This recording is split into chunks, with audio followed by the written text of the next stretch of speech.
Hello, and welcome to Of the People. Education, education, education. When I look around the world right now and you see everything on fire, you see the war in Ukraine, you see the Hamas war in Israel, you see political unrest here.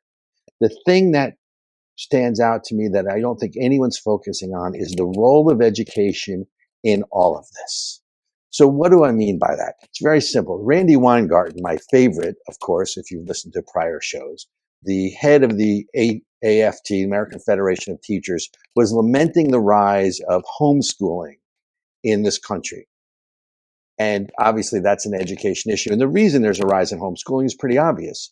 When you look at what's going on in the schools around the country, whether it's detransitioning or transitioning our kids without parents' knowledge, parents having no rights or say within the curriculum, those kinds of things, school closures during COVID, the policies of wokeism and gender identification in all the schools, no wonder that homeschooling is the fastest rising schooling option in the country.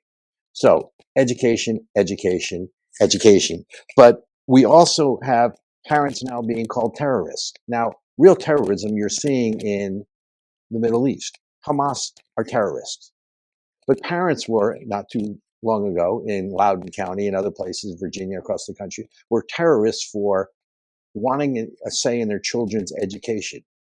I would argue that Virginia Governor Glenn Youngkin was largely elected based on parental rights in education and dealing with children's education issues. So again, you see that education touches all of this. And by the way, shame on those people who were calling parents terrorists. You want terrorists? Go look at what's going on in Gaza and the attacks from Hamas.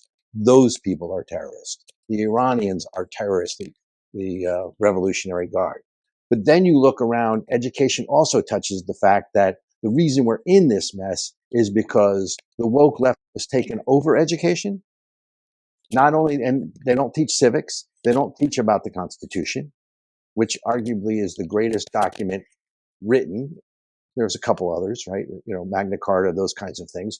But they don't teach it for a reason, because this ideology is being forced on the children. And since they don't have any education on civics and how your country's supposed to work, of course, they're going to be indoctrinated. So again, education, education, education. You see it in the universities. Harvard, by the way, just came out the last couple of days. 100 professors signed off on that they did not like Harvard's new anti-Semitism policy. Someone has to be kidding me. That has to be a joke, right? And then also on education, the protests you see on the college campuses, pro-Palestinian, anti-Israel. The thing that strikes me, you want to know about no education?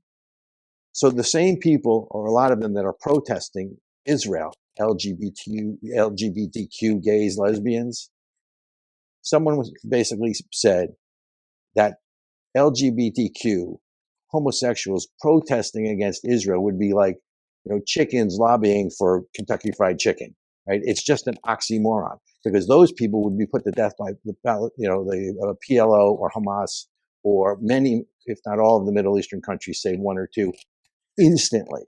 Makes absolutely no sense. Education, education, education, right? And then this whole thing about going after the youth. Hitler went after the youth for a reason, right? The Hitler Youth Movement. If you co-opt the young, then you control a generation. Look at how the Palestinians teach their children to hate the Jews, kill the Jews, hate Israel. They do that at a young age. If you look at the United Nations Relief Workers Association, who sponsors most of those schools, there's plenty of videos and documents out there. Documentaries, I can say that twice, out there. So again, education intertwines all of this. So education, education, education. And by the way, my thanks to Randy Weingarten, because I got to be honest, she is the greatest boon to education in this country by showing everyone what not to do. And that it really has nothing to do with the children or education, right? So Randy, keep up the good work. But remember, folks, all of this, what connects the dots, is education, education, and education. And it is all about the kids. Stay tuned. Main segment of the show, we have an interview with Harmeet Dillon, who amongst her many, many roles also represents many in the transgender community who were forced to transgender or transgendered against their will and trying to transition back. It's really, what a great segment we have with her and a great interview. And again, same thing, being pushed by the schools, most of the time without parents' knowledge. We're not talking about adults, we're talking about kids. But stay tuned for that episode. We'll be back on the other side of the break with our interview with Harmeet Dillon.